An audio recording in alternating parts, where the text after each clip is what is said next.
das últimas décadas aprofundou bastante a interdependência dos povos, dos estados, das inúmeras regiões do planeta. Vivemos cada vez mais numa realidade mundializada, onde todas as partes mantêm íntimas relações entre si. Não é mais possível hoje um desenvolvimento autônomo, isolado, como chegou a ocorrer no passado. Todo desenvolvimento, toda modernização hoje tem por base a interdependência, a integração no mercado mundial. Isso é o que se chama de globalização ou mundialização. O volume de mercadorias comercializadas no mercado internacional atinge atualmente cifras gigantescas. Enquanto que em 1955 as exportações mundiais totalizavam apenas cerca de 80 bilhões de dólares, em 1994 esse valor chegou próximo da casa dos 3 trilhões de dólares. Durante anos ou décadas seguidas, o crescimento do comércio internacional foi e continua sendo bem maior que o crescimento da produção econômica mundial. Isso significa que as economias nacionais estão ficando cada vez mais integradas. Além do comércio, das exportações e importações de bens e serviços, existem ainda os volumosos investimentos de capitais de um país para o outro, os empréstimos tão importantes nas últimas décadas e também a produção complementar, na qual uma empresa recebe peças de outros países para montar seu produto final. Algumas vezes, trata-se da mesma empresa que possui fábricas em várias partes do mundo. Um dos grandes agentes dessa mundialização são as empresas multinacionais, chamadas por uns de globais, com o argumento de que, apesar delas terem filiais por quase todo o mundo, na realidade possuem a maior parte dos acionistas no país sede, e chamadas por outros de transnacionais, com o argumento oposto ao anterior, ou seja, que essas firmas estariam já acima dos estados nacionais, que elas não teriam mais pátria. Um estudo recente da ONU de 1993 mostrou que essas empresas são as maiores investidoras internacionais de aplicações de capitais de um país para o outro. Elas investem cerca de 150 bilhões de dólares por ano em outros países fora de sua sede, principalmente em outras nações do primeiro mundo. Essas firmas multinacionais, que eram em número de 7.124 em 1970, se expandiram para cerca de 38 mil em 1993, com 170 mil subsidiárias ou filiais.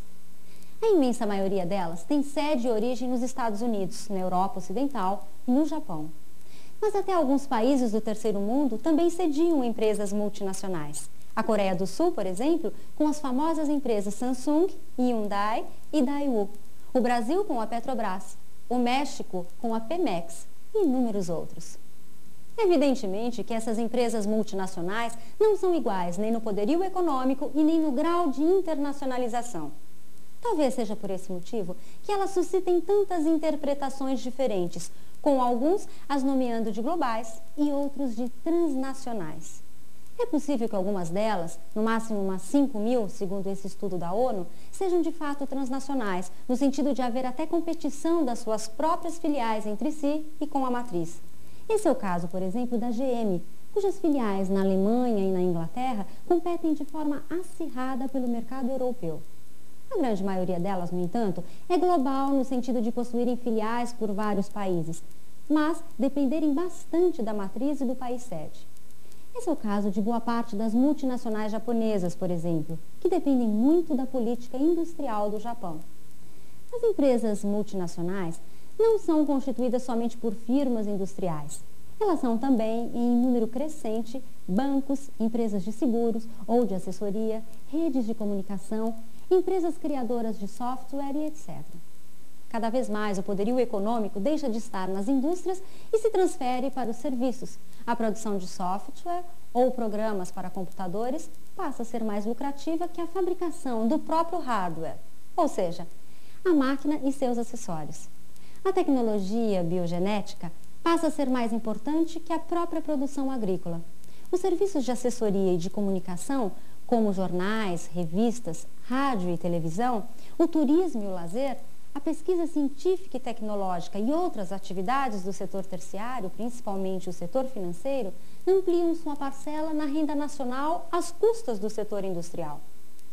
No final do século passado e nas primeiras décadas deste, o setor então predominante, a agricultura, cedeu rapidamente lugar à predominância do setor industrial.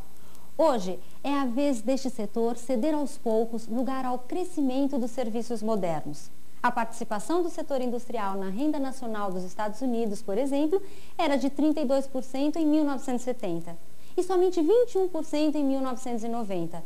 E no Japão, essa queda relativa foi de 36% para 29% nesse mesmo período.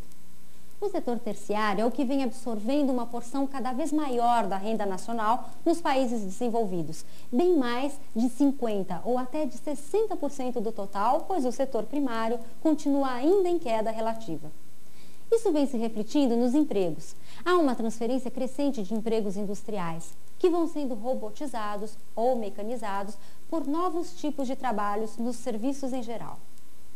Só que neste caso, é necessário um nível razoável de escolaridade, de mão de obra especializada, ao contrário da agricultura do início do século, que não exigia escolaridade nenhuma, e da indústria até os anos 70, que só exigia uma escolaridade pequena. As empresas multinacionais constituem as firmas onde se pode observar com mais clareza esse processo. Não é apenas na economia que a globalização avança.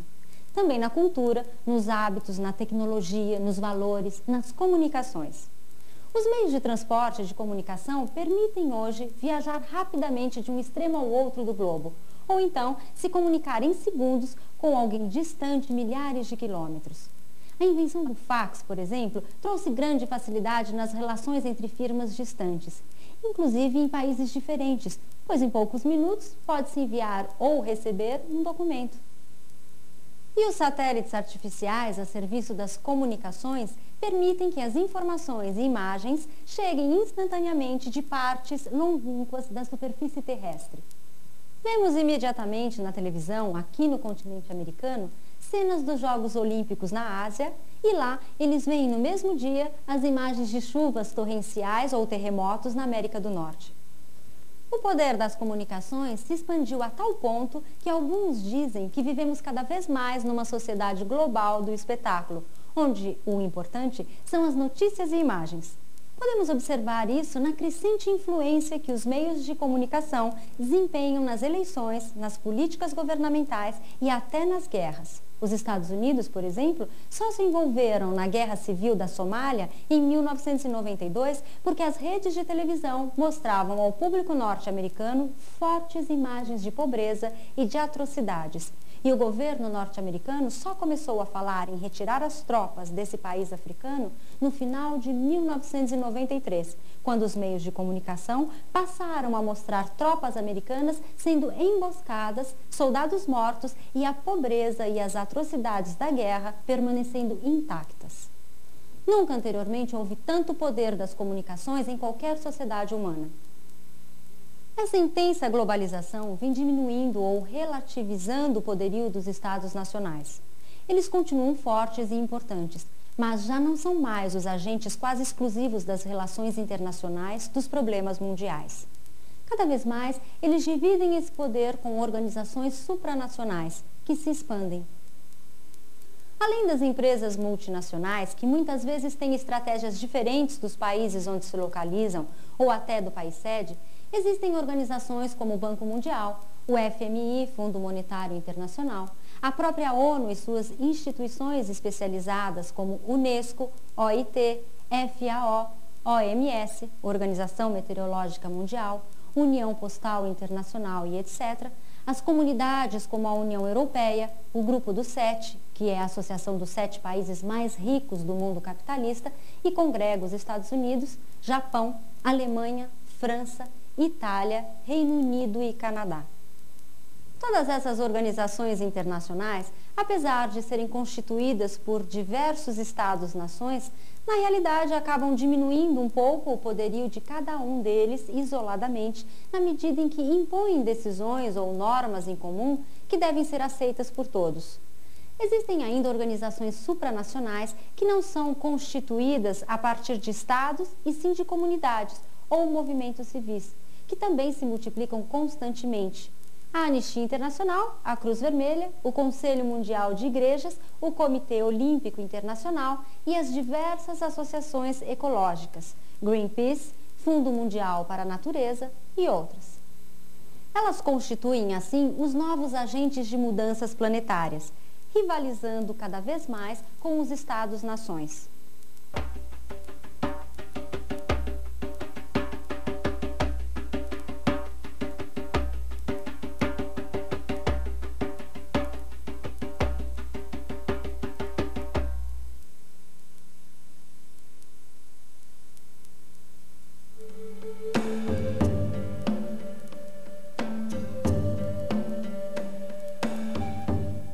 Os problemas também se globalizaram, exigindo soluções internacionais.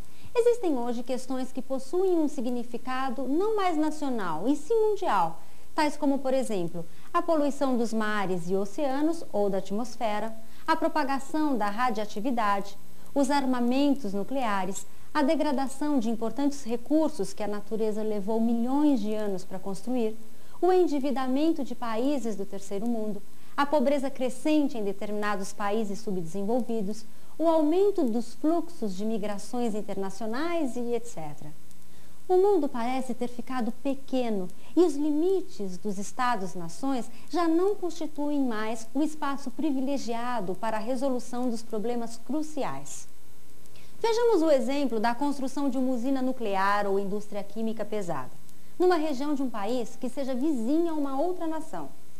No passado, não havia dúvida alguma. O país interessado resolvia sozinho a questão, decidindo de cima para baixo, isto é, pelo governo somente, onde instalar essa indústria, ou nas sociedades democráticas, consultando a população do país ou da região, através de um plebiscito. Hoje existem outros fatores relevantes a serem analisados. Sabemos que a radioatividade, em caso de acidente da usina nuclear, vai se propagar pelos estados vizinhos e que as chuvas ácidas ocasionadas pela poluição da indústria química vai atingir áreas de outros países, levadas pelos ventos. Também as populações desses outros países deveriam ter direito a opinar, se fôssemos realmente democráticos. Veja-se ainda o caso da localização de um novo aeroporto internacional. Apesar de normalmente só se consultar a população da área onde vai se construir o aeroporto, ele interessa a muito mais gente em grande parte do mundo. Quem realmente deveria decidir sobre isso?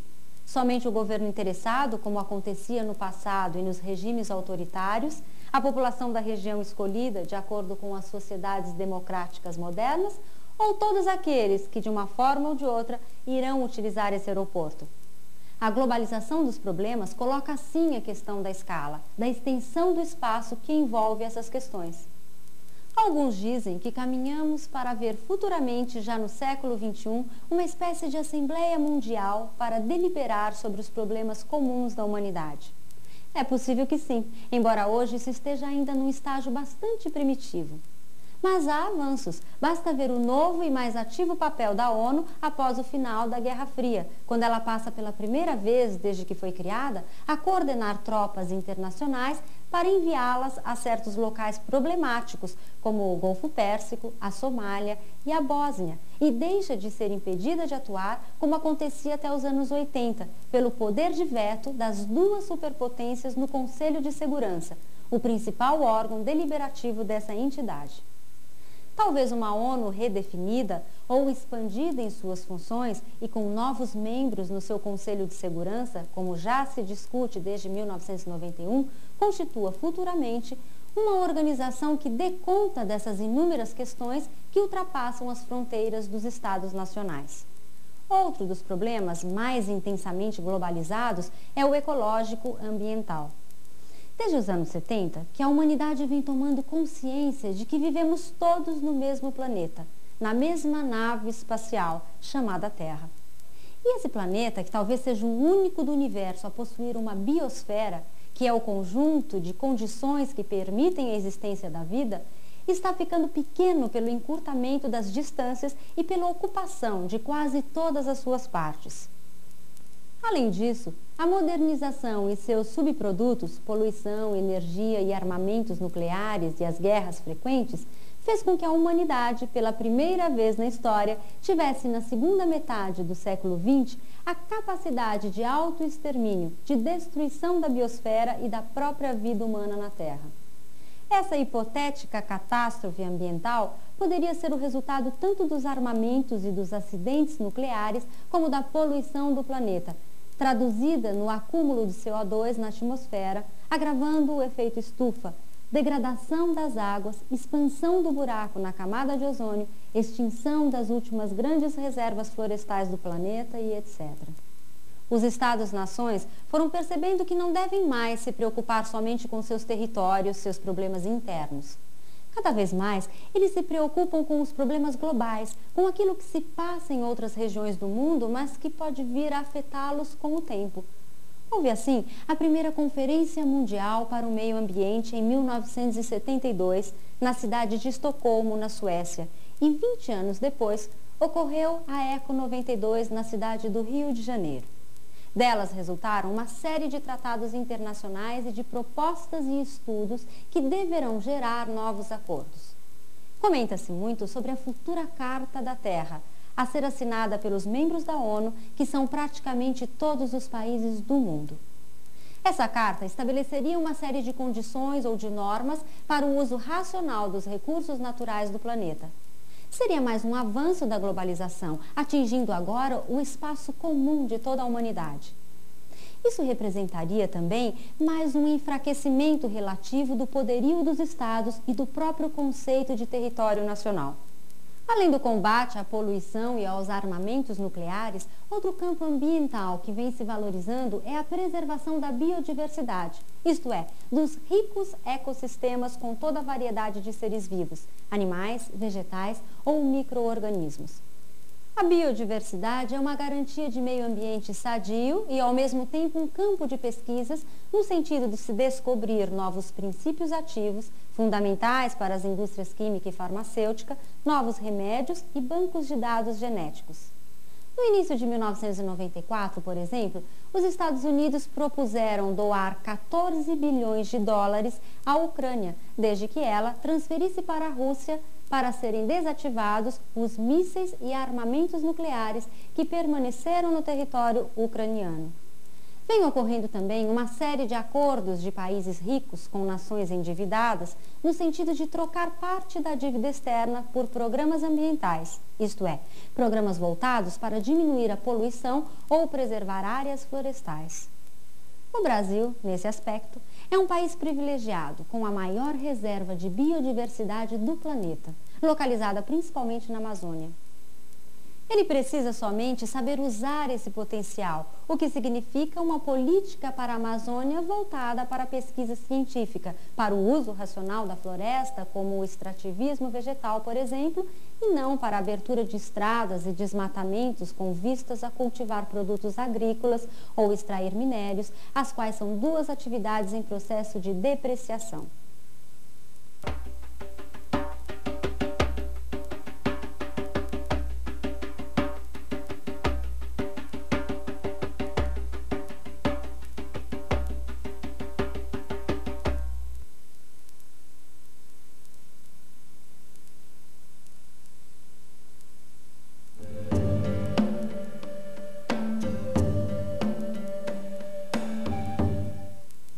Uma forte tendência que existe nesses anos 90 é a de se criarem ou expandirem determinados mercados supranacionais, cujo exemplo pioneiro e mais bem-sucedido até o momento é o mercado comum europeu.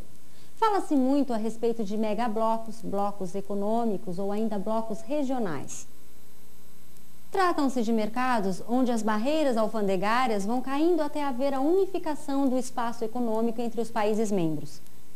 No caso da Europa, que é original, chegou-se até a uma relativa unificação política com o Parlamento Europeu e ao avanço das discussões sobre uma futura moeda única que deverá existir já em 1999.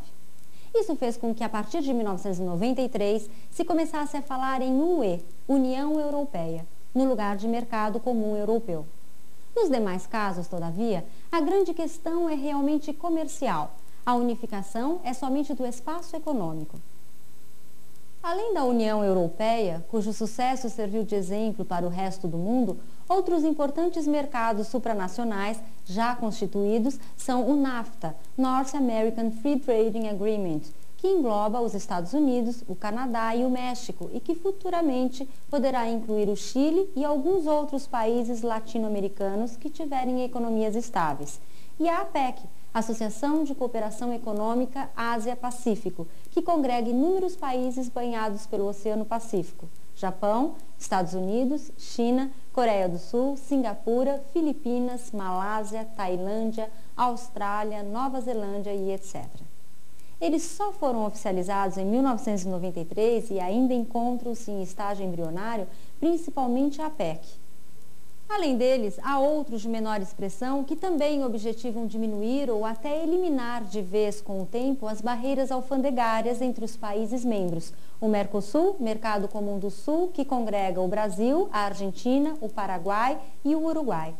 O COMESA, Mercado Comum dos países do leste e do sul da África, do qual fazem parte 20 países: Angola, Moçambique, Somália, Zâmbia, Camarões, Tanzânia e outros. O Pacto de Visegrad, que associa a Hungria, a Polônia, a Eslováquia e a República Tcheca, e também a CEI, Comunidade dos Estados Independentes, que procura reunir quase todos os países oriundos da ex-União Soviética. O grande objetivo desses mercados supranacionais é diminuir ou eliminar barreiras comerciais e ampliar o comércio externo, o que leva a um aumento da produção e do consumo. Eles constituem, assim, um instrumento da internacionalização da economia e até da política, dos problemas comuns das nações e da intensa globalização deste final de século. Eles permitem que as empresas mais competitivas tenham um amplo mercado consumidor à sua disposição. Dessa forma, eles favorecem a inovação tecnológica, o uso de novos métodos produtivos e o surgimento de novos produtos. Em tese, segundo alguns autores, esses mercados poderiam levar a uma unificação econômica de todo o mundo no futuro, uma internacionalização que chegasse ao ponto de tornar sem sentido os mercados nacionais e as fronteiras econômicas. Talvez esse seja o seu significado, mas outros autores argumentam que eles implicam na regionalização do poder, na divisão do mundo em alguns blocos econômicos rivais que competiriam entre si de forma intensa. Temos, assim, duas teorias alternativas sobre o significado desses mercados supranacionais: a teoria dos blocos regionais e a teoria da globalização via mercados internacionais. Este é, em síntese, o argumento dos defensores da teoria dos blocos regionais, de que haveria um novo fechamento ao redor de cada megabloco, um na Europa, sob a liderança alemã, o segundo na América, liderado pelos Estados Unidos, e o terceiro na Ásia, capitaneado pelo Japão, que passariam a disputar a hegemonia mundial. No lugar da rivalidade entre os blocos capitalista e socialista, típicos da bipolaridade, teríamos agora, na nova ordem internacional, uma disputa entre esses três blocos geoeconômicos. A rivalidade entre os três megablocos, a princípio econômica e mais tarde político-militar, tenderia a se acentuar cada vez mais. Seria uma nova disputa pela hegemonia mundial. Numa interpretação oposta a essa, existe a teoria da globalização via mercados internacionais, que entende a nova ordem como uma crescente internacionalização rumo a uma globalização completa. Esses mercados ou blocos comerciais, nessa teoria, nada mais seriam que instrumentos ou caminhos da globalização. Ou seja, ao invés do mundo caminhar para um fechamento em blocos rivais, ele caminharia de fato para a consolidação de uma economia mundial num espaço internacional extremamente unificado, onde o importante não seriam os blocos, e sim a mundialização. Os mercados supranacionais são vistos, nessa interpretação, como um momento ou instrumento para o avanço da globalização, como algo que a princípio integra países vizinhos, mas que, com o tempo, irá também congregar nações distantes. No lugar da visão pessimista da teoria dos blocos, temos aqui uma visão mais otimista sobre o futuro do capitalismo mundial. As duas interpretações possuem elementos de verdade, pois o mundo caminha simultaneamente para a criação de mercados ou blocos e para a globalização. Só que se trata de uma mundialização com permanência até o agravamento das desigualdades internacionais. Mas a ideia de megablocos enquanto um novo fechamento não possui até o momento evidências empíricas. Pelo contrário, os dados disponíveis mostram que o avanço na globalização é maior que o hipotético fechamento suscitado pelos blocos econômicos.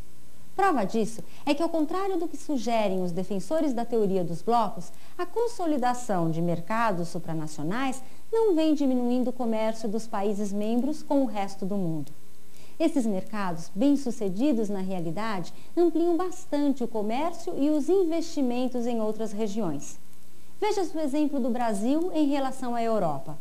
Ao invés do continente diminuir o comércio com esse país e ele ampliar suas relações comerciais e financeiras com os Estados Unidos, que seriam o líder do hipotético bloco americano, o que observamos desde os anos 80 é que essas relações da economia brasileira com a norte-americana tiveram um decréscimo relativo, ao passo que com certos países europeus, membros da União Europeia, como a Alemanha ou a Itália, essas relações se ampliaram nos últimos anos. Não se pode esquecer ainda que um país pode participar de mais de um desses blocos ou mercados supranacionais, o que significa que eles não são alternativos e excludentes entre si, mas, pelo contrário, são em grande parte complementares. Os Estados Unidos, por exemplo, participam tanto do NAFTA como da APEC e provavelmente o maior interesse norte-americano está não tanto no tratado que associa os países da América do Norte, e sim neste último mercado que congrega os países banhados pelo Pacífico. Da mesma forma, existem mais investimentos norte-americanos nos chamados tigres asiáticos do que investimentos japoneses, e existem mais investimentos japoneses nos Estados Unidos do que nos seus vizinhos asiáticos, que teoricamente seriam parte do seu bloco oriental. A ideia de bloco econômico só deve ser mantida, de preferência entre aspas, se o entendermos como mercado supranacional, o que provavelmente constitui uma fase do processo de globalização. O único possível bloco é a União Europeia, embora, mesmo nesse caso, permaneçam ainda certas indefinições geradas pelos que querem de fato um fechamento do continente e aqueles outros que advogam uma maior abertura para o resto do mundo. Basta lembrar que os países europeus, em 1993, ratificaram, em sua maioria, o Tratado de Maastricht, que prevê a criação até 1999 de um Banco Central Europeu e uma moeda única. Todavia, no início de 1994, esses mesmos países também assinaram os novos acordos do GATT, General Agreement Tariffs and Trade, voltados para impulsionar ainda mais o mercado mundial e, em particular, o comércio entre Estados Unidos, Europa e Japão. A realidade da nova ordem, ao que tudo indica, é bem mais complicada do que sugere essa teoria dos blocos. O mundo não se divide em blocos regionais, antagônicos e nada demonstra que caminhe nesse sentido. Ele caminha, de fato, no sentido da abertura de fronteiras econômicas nacionais e fechamento de outras fronteiras, como, por exemplo, para imigrantes de países pobres. E nem a liderança atual de uma metrópole ou grande potência é algo eterno e indiscutível. Hoje nós conhecemos 3 grandes centros ou polos da economia mundial: os Estados Unidos, o Japão e o mercado comum europeu. Mas existem indefinições que podem dar origem a novos centros. A China, por exemplo, que procura rivalizar e até ultrapassar o poderio japonês na Ásia, e a Rússia, líder da SEI, que poderá voltar a desempenhar um papel de grande potência, desde que consiga resolver seus problemas econômicos.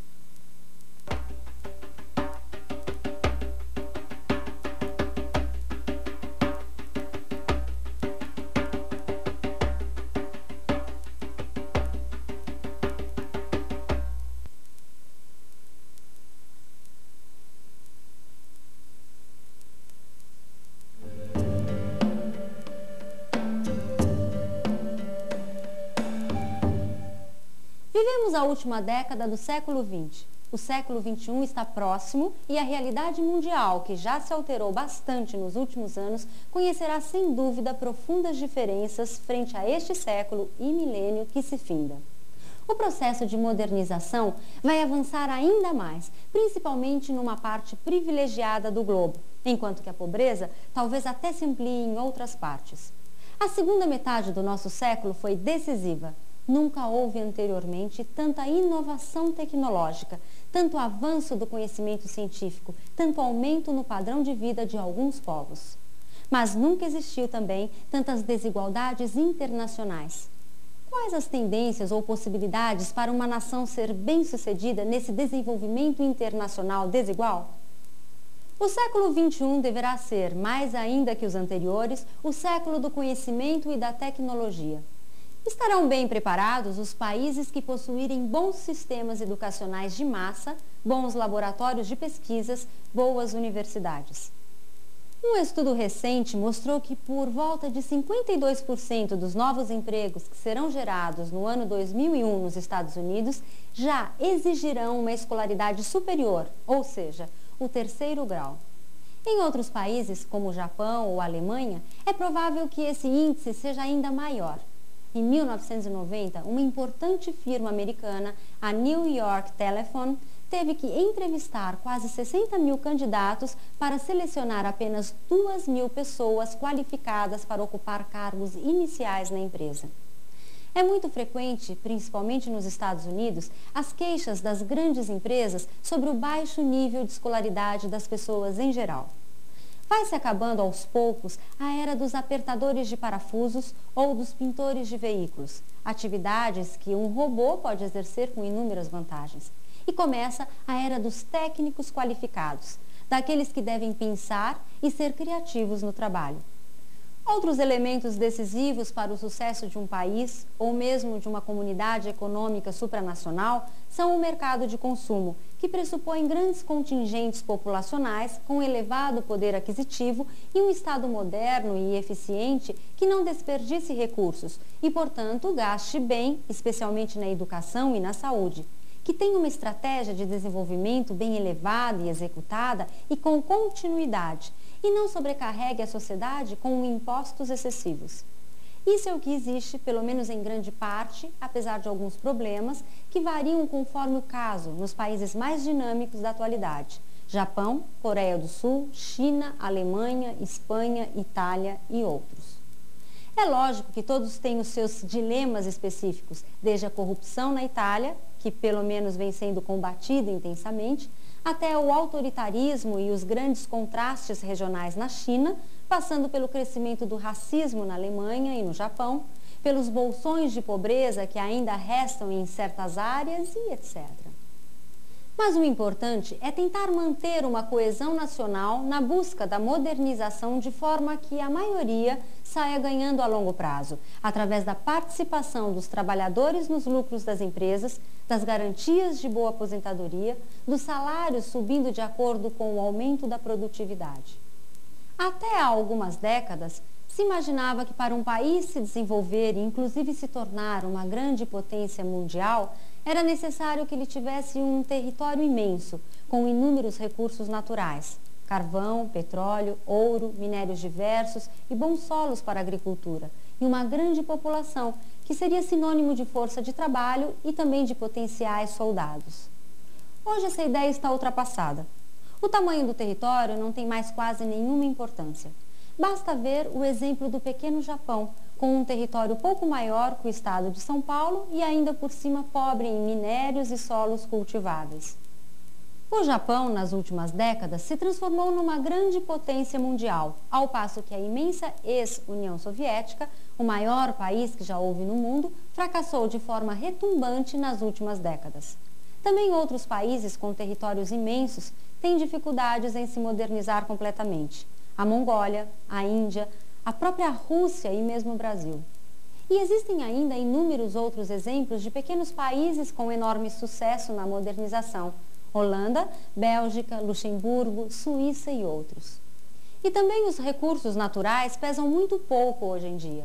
Países ricos em petróleo, em carvão, em ouro e em outros minérios como ferro, manganês, tungstênio e etc., não possuem um futuro garantido, a não ser que já tenham usado parte desses recursos e disponham hoje de bons sistemas educacionais e tecnologia avançada.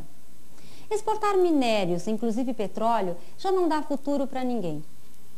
E muito menos exportar gêneros agrícolas. Com a revolução na biotecnologia, particularmente na engenharia genética, tornou-se fácil produzir bens agrícolas e mesmo criar gado sem ter bons solos e sem ter muito espaço disponível. O preço dos minérios e dos gêneros agrícolas já caiu bastante nos anos 80 e 90 e tende a cair mais ainda no século XXI. Nenhum país vai ficar rico de agora em diante investindo na agricultura ou exportando minérios. E o tamanho da população é algo importante hoje? A resposta para essa questão é sim e não. Não se lembrarmos que não há mais a necessidade de muita mão de obra na economia moderna, que uma imensa força de trabalho sem qualificação já não tem mais grande importância e, pelo contrário, até atrapalha na medida em que tornam-se necessários grandes investimentos em moradia, saúde e alimentação para esses contingentes humanos. Inclusive, um crescimento demográfico elevado, tal como o que ainda existe na África, na América Central e em partes do sul da Ásia e do Oriente Médio, é altamente negativo na medida em que desvia recursos dos investimentos de fato produtivos e o crescimento da economia tende a ser muito intenso para ampliar o padrão de vida de uma população que cresce enormemente a cada ano. E um intenso crescimento econômico que perdure é algo dificílimo. Mas, por outro lado, uma imensa população pode ser um elemento positivo, desde que bem escolarizada e com elevado poder aquisitivo. Nesse caso, ela irá constituir um imenso mercado de consumo, algo de fato importantíssimo nos dias atuais. E qual é, ou quais são, os elementos fundamentais para o desenvolvimento e a melhoria da qualidade de vida da população na nova ordem mundial e no século XXI? Fundamentalmente, é a tecnologia avançada que está intimamente ligada ao sistema escolar e à qualificação da mão de obra, ou seja, a escolaridade da população e também o seu poder aquisitivo. Os países que mais cresceram nos últimos anos e também os que mais vão se desenvolver no século XXI são aqueles com os melhores sistemas de educação do mundo, nos quais os alunos somente estudam e, em média, ficam 7 a 8 horas por dia nas escolas, que são muito bem equipadas. Acabou a era da força de trabalho barata e vivemos cada vez mais na época da necessidade de uma boa escolarização. Só que escolarização não quer dizer diploma, e sim conhecimento, capacidade de aprender e de inovar, capacidade de criar coisas novas. Acabou também a época do ensino técnico, de aprender uma profissão e a praticar durante toda a vida. A boa escola hoje, nas economias mais adiantadas, não é aquela que ensina uma profissão, e sim aquela que ensina o aluno a aprender, que desenvolve a capacidade de autoaprendizagem do aluno, que deixa ele pensar por conta própria, que desenvolve o seu raciocínio e o seu espírito crítico. Muitas das profissões das últimas décadas estão em vias de extinção, sendo substituídas por robôs ou tornadas obsoletas pela informatização.